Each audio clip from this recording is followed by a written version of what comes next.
Hey, hey, hey, y'all. Happy Friday. Okay, it is Friday at 5 p.m. And every Friday at 5 p.m. Eastern, you get me and a glass of wine. It's January, so I'm still drinking Dublin. And of course, I posted their information on my Instagram page. So feel free to go in there, tag yourself, let Dublin know that you have checked them out. And while you're at it, ask them for your military discount because they do offer one. And we support those who try to support us. Again, it's 5 o'clock here on the East Coast, 5 o'clock here in the studio. My glass is chilled and ready to go, and we're still talking new experiences. On the platform today, we have a guest that is going to tell us about her story going from the enlisted member life to the military officer world. It's something that many people strive to do. From what I heard, the money is good, but the responsibilities are also endless. Stay tuned for more information from Allie as she shares her story with us.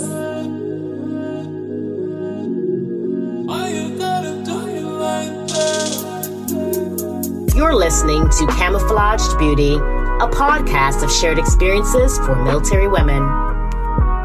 Welcome back, y'all. My guest today shares her story and gives you some personal insights on what it takes from going from enlisted to officer. Allie has been in the Air Force for 6.5 years. She's originally from Wisconsin, where all her family still resides. She joined the military to broaden her perspective and capitalize on an opportunity to see the world.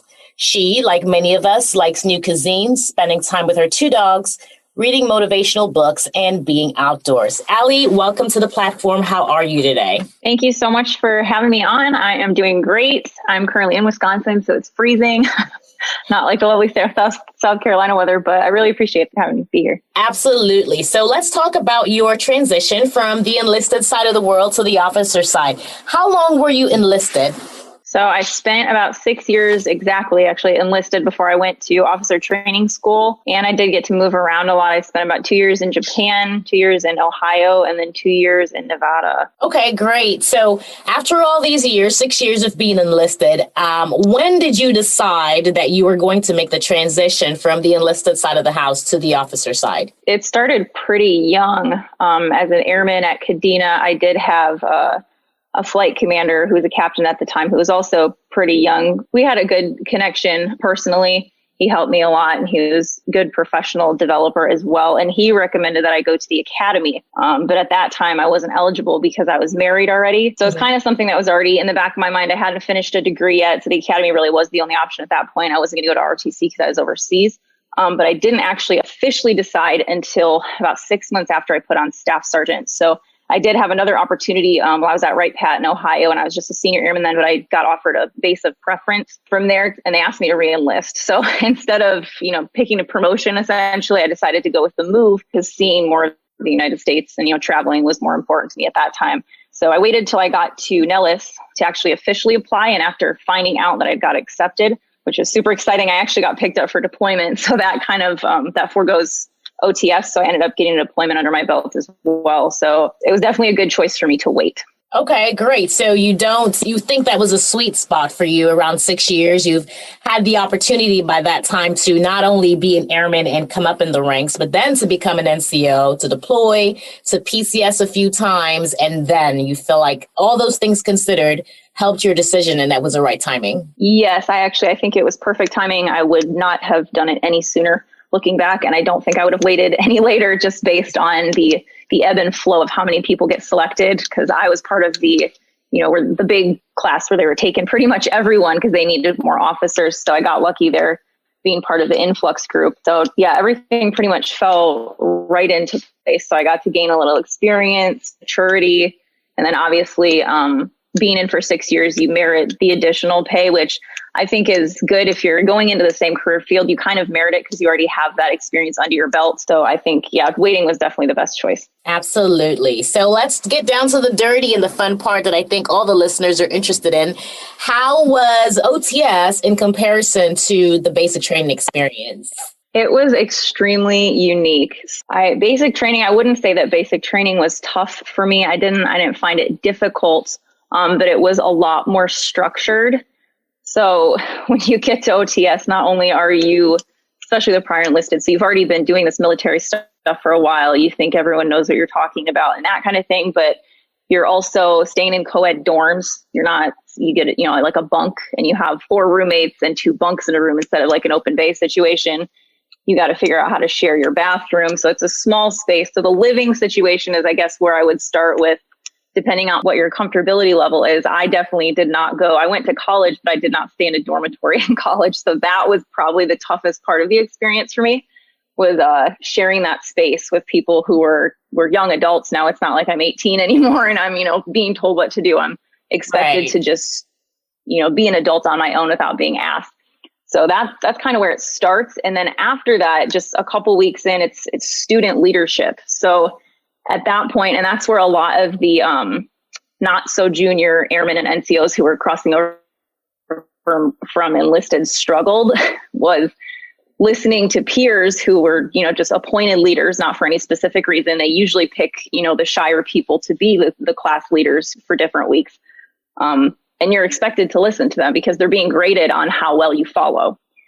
So that was a big thing for specifically senior NCOs struggle the most at OTS from what the instructors say.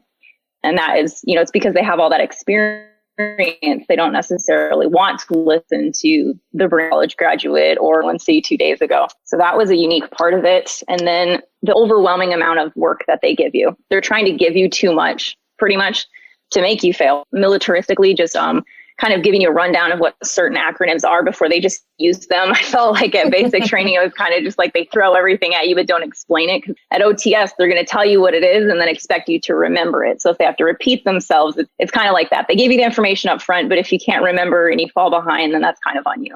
But yeah, I think that's a pretty good description for it.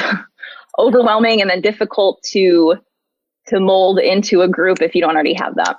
Oh, absolutely. Okay. So yeah, that's very different. I've never actually heard someone describe it that way, but it sounds as if they're giving you a little more responsibility as an adult, with the expectation that when you come out of of your training, you're stepping into leadership immediately. Unlike on the enlisted side, where we're grooming you into leadership more so from the airman role coming up into the NCO role. So that's really an interesting perspective for sure. But do you think that being enlisted, with that experience you gained for those 6 years, do you think that helped you any? Absolutely. Not just from, I didn't join right when I was 18. I did finish up my associate's degree because I intended to go to college. So I was a little bit older. I was like 20, a couple of years older, literally. But I think having that time enlisted helped me with humility, just realizing I didn't know everything and that there are people doing this a lot longer, because I just tend to be that person who's like, no, I've read about this. I know what I'm talking about. So learning that isn't always the correct answer in the case that's pretty vital, I think, for a lot of people, especially people who think they want to be officers. Because, some people have that attitude where it's like, I think I know everything, and you don't. So there's that. And then obviously, I think staying in the same career field it's helped me tremendously. So I kind of know what I'm talking about. I don't always know, but at least I can give people, some advice or steer them in the right direction, so I don't seem as green as other lieutenants probably do. Okay, well, let's talk a little bit about you being green. Do you ever feel the need to, whether it's from you or maybe from your leaders, to outperform your peers because you did have a little edge with those 6 years of enlisted service? Yes. Yeah, not just I feel that way. It's actually something that's been conveyed by multiple different leaders, enlisted and officer. And I think that's fair, that you are rated a little bit different. Like I said, they're paying me more money. So essentially, like you merit the pay, then you have to know the stuff. You have to do the job. So I think that it's fair to say I feel like I have a leg up on my peers, but I also think that it's beneficial for my peers, because then they don't have to ask the hard questions, or to an airman, maybe they can just come to me and say, hey, you have this experience. Can you help me out with this? So then it helps them not to have to, learn and go to the airman, which I also think is a beneficial experience though. So there's two sides to that. But yeah, I definitely do feel like I'm expected to slightly outperform my peers at this point who are in the same career field. Absolutely. Do you feel that your peers are accepting of that? Do they respond to you as, hey, you're here to help us? Or do you think they may feel like, well, she's already above me. She's my competitor in my competition in some sorts? I'm not really sure. I like to think that I know how I affect people, but you never really do know that until they tell you otherwise. So Yeah. I like to think that the way that I talk to people and the way that I intend to lead makes people feel comfortable, not like I'm trying to prove that I know more, but more like, I'm just there to help and we can bounce things off each other. But since I've crossed over, people have been nothing but helpful to me and me to them. So no, I mean, we're always in competition, right? To do better and to win awards and to do that kind of stuff for promotion. Right. But I don't think they feel that I think I'm better than them or anything like that. With all the CGOs that I know, I've got pretty good working relationships. Well, that's amazing. So we know that the officer world is a little different than the enlisted side for sure. And now that you had the perspective of seeing both sides, give us some insight on what you think each side can work on a little better. So I thought about this question for a while, and I can't think of anything that's specific to either side. So I don't know that it matters who's enlisted, who's officer. I've learned professionalism, humility, sacrifice, empathy from airmen, and I've learned it from master sergeants, and I've now seen that from, lieutenants, captains, and commanders. So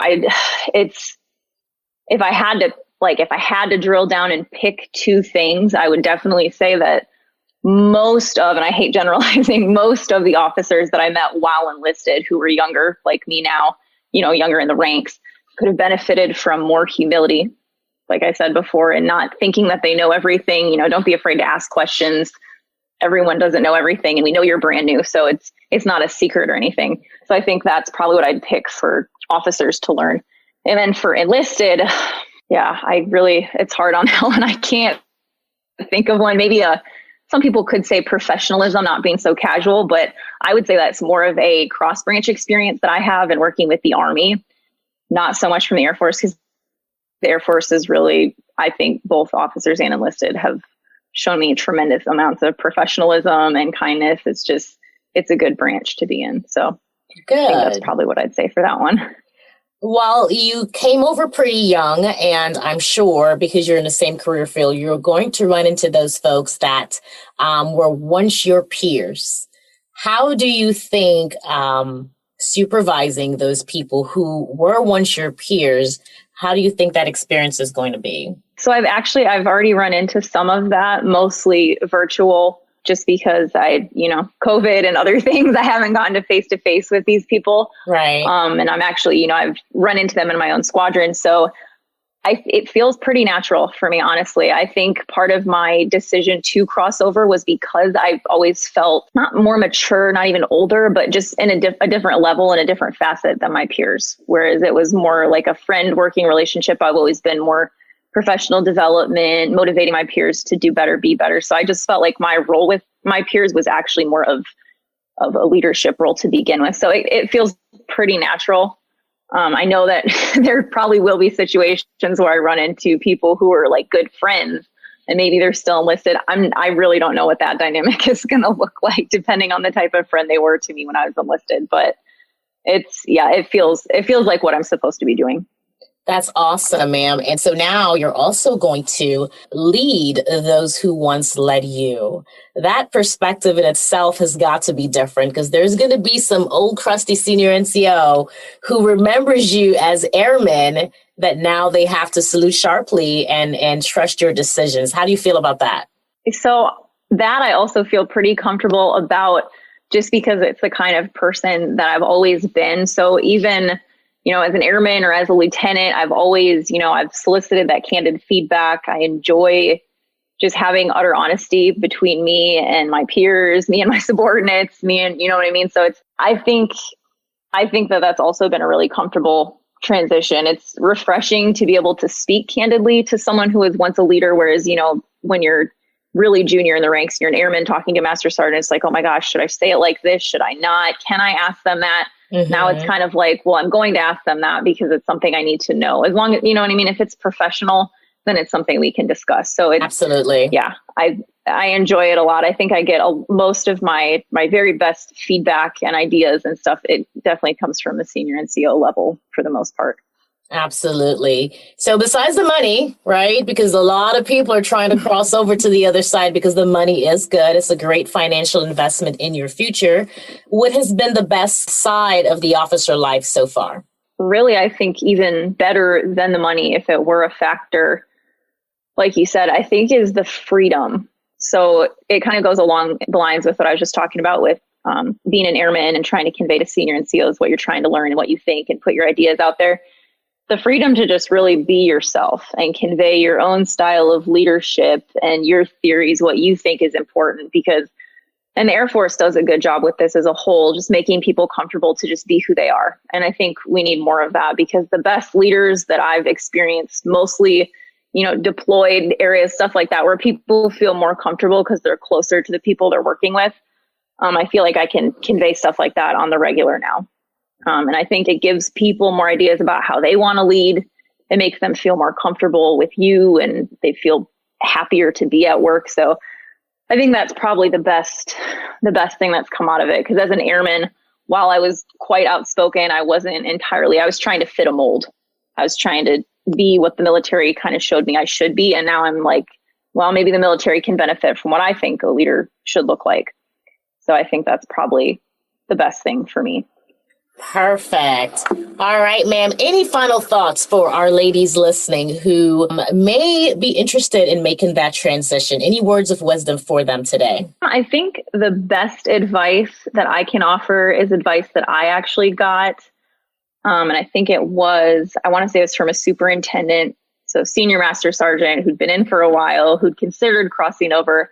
And he told me that in order to make the right decision, you kind of have to know what it is you're aiming for. Like, what do you want to be? Kind of lay out like how you want to help people, how you want to lead them, and kind of look at that. And if it looks more like, a first sergeant or a chief master sergeant, then obviously crossing over isn't for you, because you really can't do both. There's two specific lanes.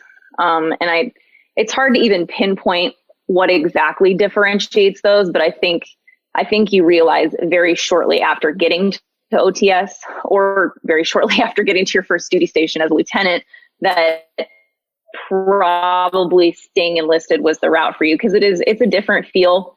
It's I'm not going to say it's lonelier, but obviously that's one of the big things missed when you cross over is I'm 27, so my peers are not really the age of the lieutenants. My peers are right around staff and tech sergeants. So it's right. Those are things to definitely consider before pulling the trigger. But I think we can always benefit from more good leaders. So if really what you want to do is to lead people, care about people, command, stuff like that, I think everyone deserves a shot, Absolutely. Well, thank you so much for joining us today. Allie, thank you for sharing your story with us. I'm pretty sure that information is something that someone will use to add to their toolbox. Ladies, remember, dream big and dare to fail. Whatever you want to accomplish is within your potential. Your potential is endless, and go do what you were created to do. That's all for us here in Camouflage Beauty. Until next time. Thank you so much for listening. Don't forget to subscribe, like, and share. You can find us on the book, IG, or Twitter. Email us your stories to camobeautystories@gmail.com. That's it for me, y'all. Until next time, be kind to your body, soul, and mind.